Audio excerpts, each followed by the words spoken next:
Divine woke up to the gentle sound of birds singing outside her window.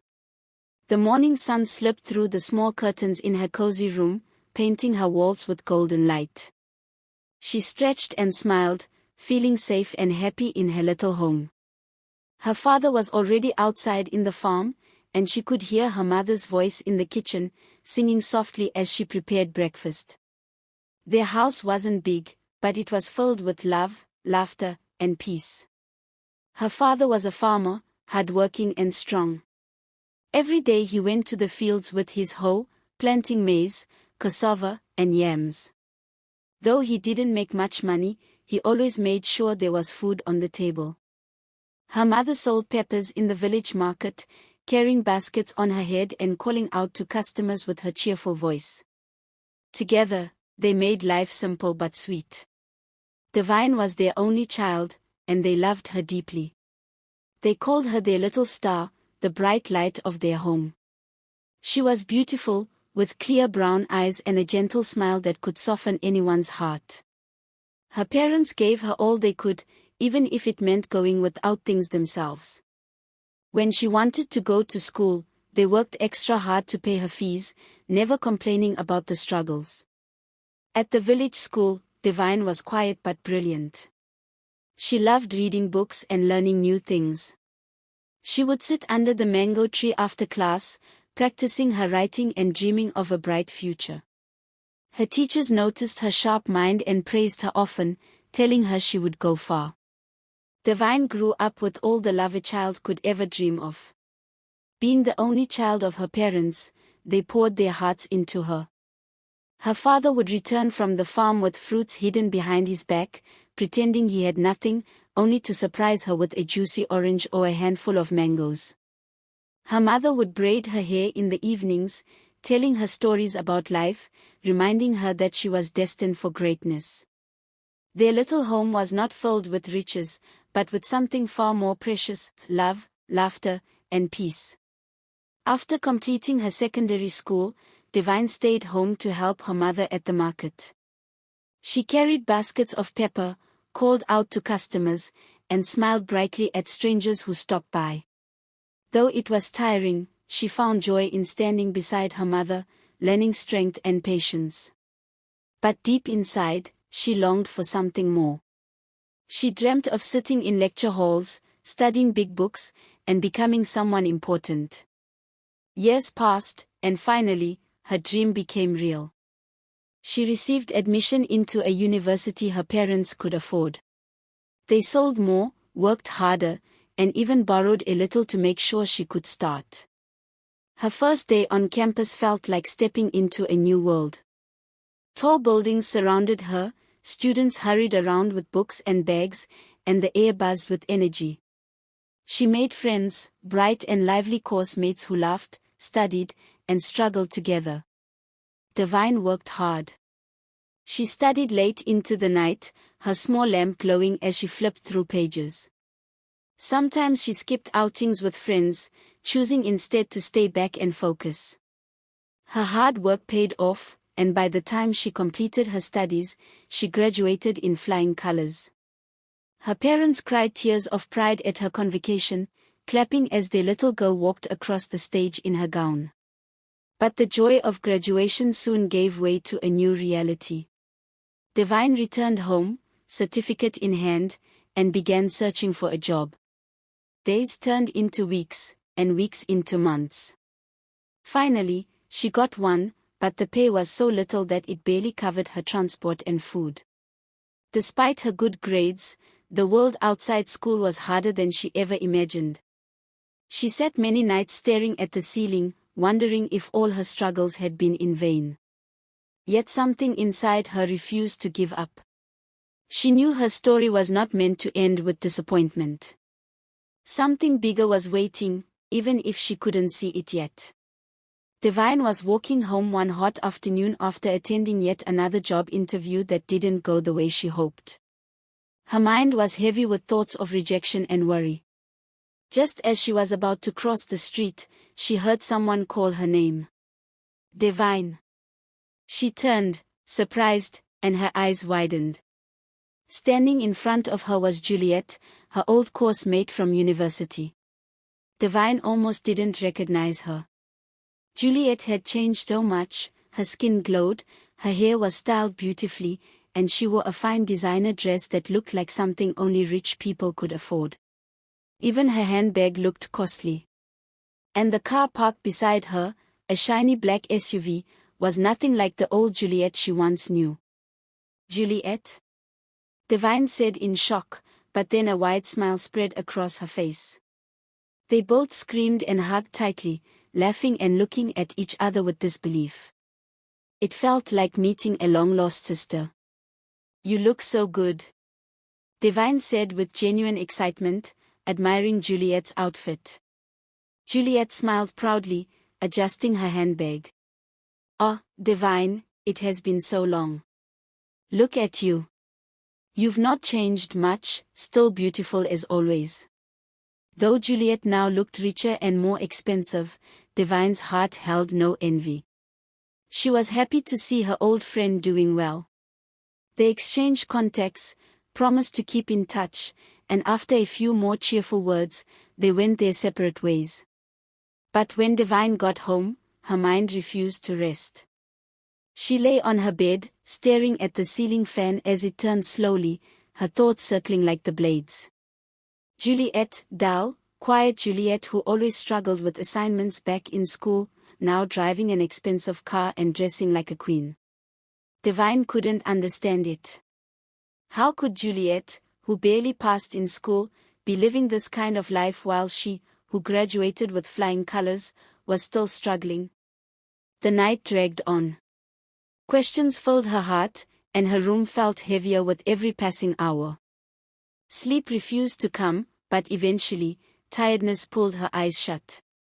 Still, the last thought on her mind before sleep took her away was Juliet, her new life, and the mystery behind her sudden success. Months rolled by like pages of a book, and Divine's life still looked the same. Every morning she went to her small job, working hard for little pay, and every evening she returned home tired but determined. Her parents encouraged her, telling her that better days would come, but sometimes their words felt like whispers against the storm in her heart. She wanted more. She needed more. One quiet evening, after dinner, Divine lay on her bed scrolling through her phone. Out of habit, she tapped on WhatsApp and began watching people's statuses. Laughter, trips, weddings, birthdays, her contacts seemed to be living brighter lives than hers. Then she saw Juliet's status. Juliet was glowing in designer clothes, holding a fancy drink in a golden glass, sitting in what looked like a luxury hotel lounge. Divine blinked, stunned at the beauty and wealth displayed. Almost without thinking, she replied to the post. "Enjoy your day, girl, I hope to be like you when I grow up." She meant it as a playful joke, but deep inside, there was a sting of truth. To her surprise, Juliet replied almost immediately. "It's easy. I can show you, but you have to be ready and sure." Divine stared at the message, her heart racing. She didn't know if Juliet was joking or serious. "Show me what?" she typed, but Juliet only sent back a smiley face and the words, "Let's talk soon." From that day, their chats became more frequent. They laughed about old school memories, gossiped about lecturers, and spoke about life after graduation. Their friendship rekindled like fire catching on dry wood. One weekend, Juliet invited Divine for a small meetup at a quiet restaurant in town. Divine wore her best dress, nervous but excited. When Juliet arrived, she looked even more beautiful in person, her perfume filling the air, her laughter turning heads. Over plates of food and glasses of juice, Juliet finally leaned in, her voice calm but serious. She told Divine about the big girl lifestyle and the choices she had made to get to where she was. The words felt heavy, like a secret too powerful to carry. Divine listened, her mind spinning. She wanted success, comfort, and freedom, but what Juliet described wasn't simple. It was risky, demanding, and far from the life her parents had raised her to live. That night, when Divine returned home, she sat alone in the darkness of her room, staring at her hands. It had been 4 years since graduation. No good job. No opportunities. Just endless struggle. Now she stood at a crossroad. Should she hold on to her values and continue the hard life she knew? Or should she take Juliet's hand and step into the unknown world of glitter and gold? The confusion was deep, and the answer wasn't clear. Divine fought with herself for weeks. She prayed, she cried, she thought of her parents' faces, their sacrifices, their love. But every time she looked at her life, nothing changed. The small salary from her job wasn't enough, opportunities seemed to vanish like smoke, and her parents were growing older, their hair turning gray, their shoulders bending with years of hard work. One evening, as she sat alone, Juliet's words echoed in her head, "It's easy. I can show you, but you have to be ready and sure." At last, Divine gave in. She sent Juliet a short message, "I'm ready." The journey wasn't easy at first. Juliet introduced her to a new kind of world, a world of late nights, flashing lights, loud music, expensive drinks, and men who spend money like water. At first, Divine felt out of place. She wasn't used to the makeup, the revealing dresses, the way men's eyes followed her every move. But Juliet stayed close, guiding her like a sister. "Relax," Juliet whispered, "you'll get used to it." Her parents had no idea. Divine couldn't bear to tell them the truth, so she lied. She told them she had been invited for job interviews in a different state, and they believed her. She even sent small money home sometimes, pretending it came from her a job search. They were proud, never suspecting the secret life their daughter was living. Her real secret, though, wasn't just the nightlife. It was the waist beads Juliet gave her. They were beautiful and shiny, sparkling under the lights, wrapping around her waist like a charm. Juliet told her to always wear them whenever they went out. "These beads will make you stand out," Juliet said, her eyes glinting with mystery. And truly, something about the beads felt powerful. Whenever they stepped into a club or a hotel lounge, men's eyes always found Divine. Rich men, older men, young wealthy guys, everyone seemed drawn to her. They bought her drinks, showered her with compliments, and begged for her attention. At first, Divine felt uneasy, like she was stepping into a life that didn't belong to her. But little by little, she began to adapt. The music, the money, the attention, it all became normal. Soon, she was no longer the quiet village girl who once sold peppers with her mother. She was now Divine, the Lagos girl, living the nightlife, flexing, and chasing a dream of glitter that sparkled like her beads. Divine's world changed completely. What once felt strange now became normal, even easy. She began to drink at parties, holding glittering glasses of wine in her hand as music thundered in the background.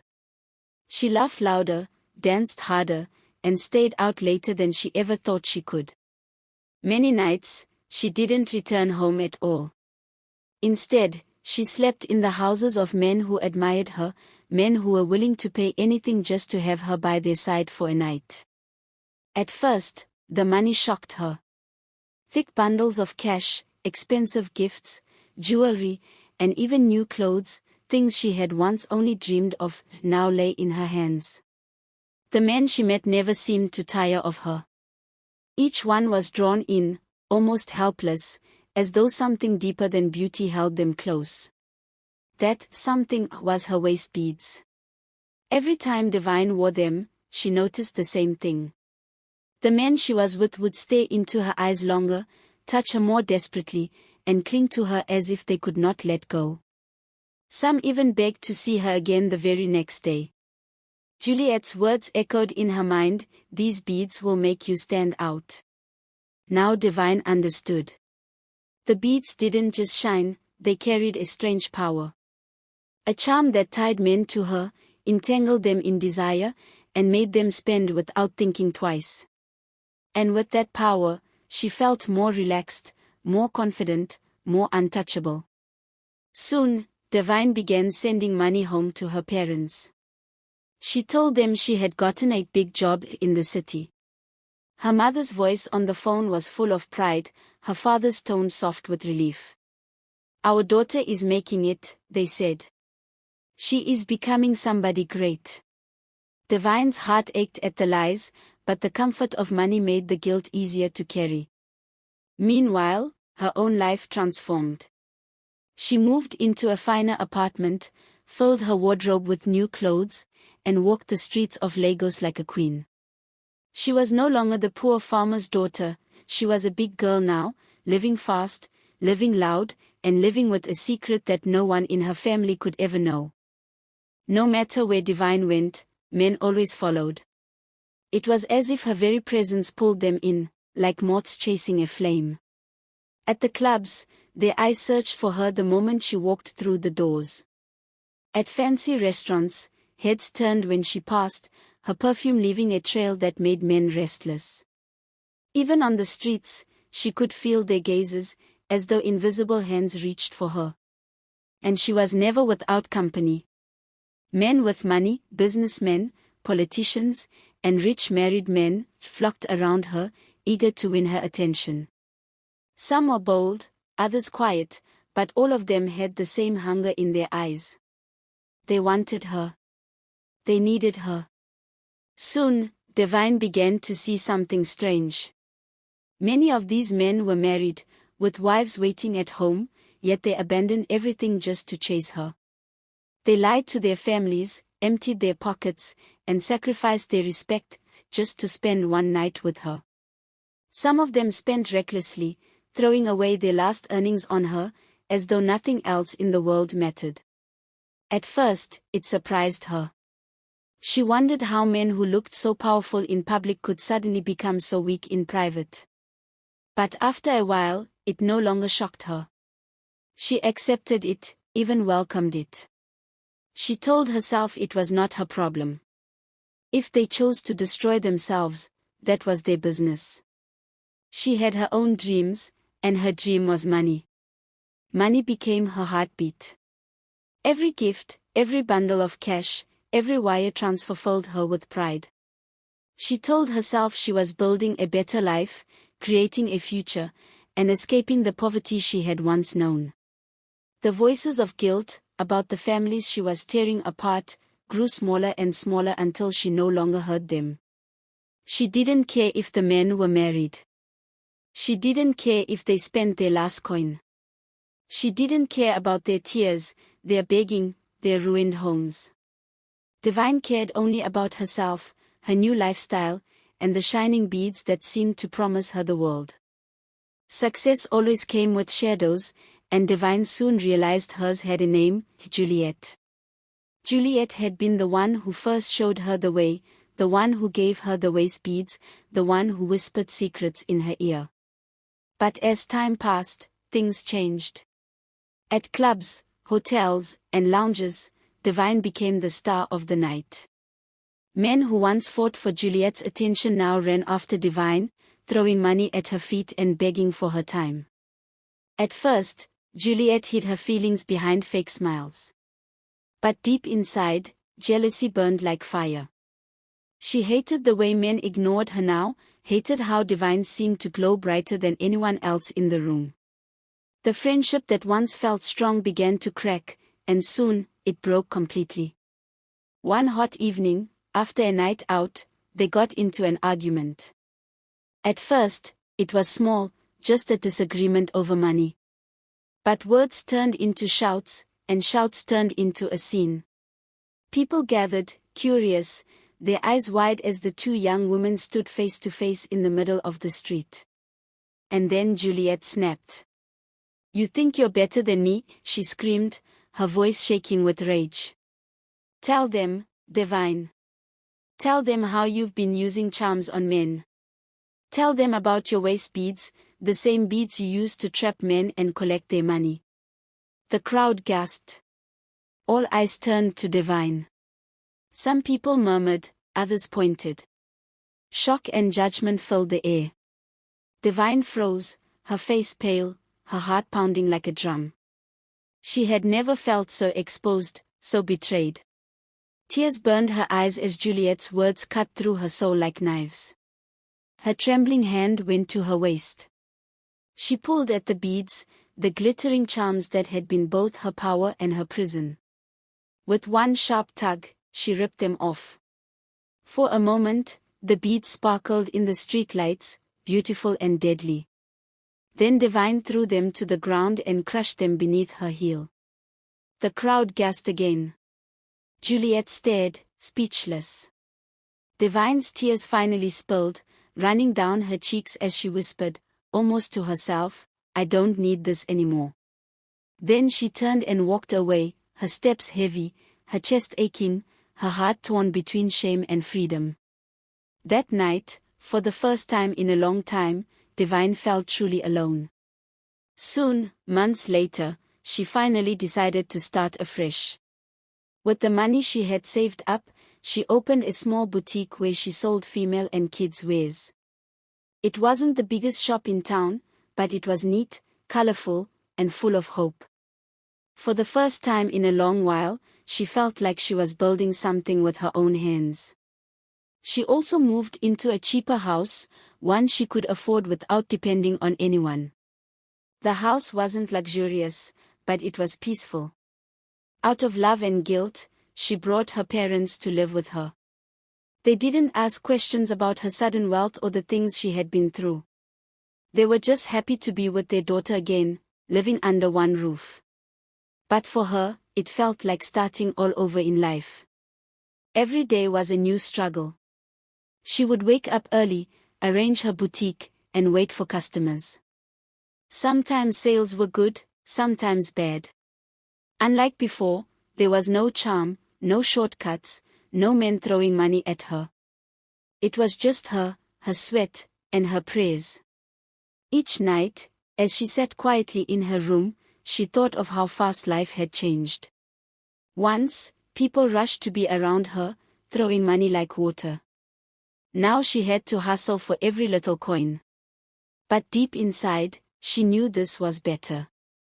This time, if she was going to rise again, it would be with her own hands, not with charm, not with tricks, not with men, but with hard work.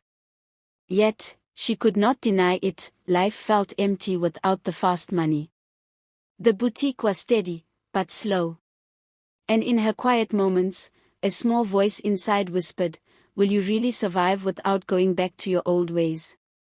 And that's how her story ended, once a young lady who used charm and shortcuts to get wealth and attention from men, only to lose it all and find herself starting life all over again. She learned the hard way that money gotten through shortcuts does not last, and the glitter of quick success often hides deep pain. This is a warning to every young person out there: shortcuts may look easy, but they always carry heavy consequences. No matter how tough life feels, it is better to work hard, stay patient, and build your life with dignity. Quick money fades, but the scars it leaves behind may last forever. So, if you are thinking of following the same path, pause and ask yourself, is it really worth it? Remember, true success takes time, sacrifice, and consistency. Don't destroy your future for temporary pleasures. Thank you for watching this story. If you enjoyed it and learned something valuable, kindly like, share, and subscribe so you don't miss more inspiring and life-changing stories like this.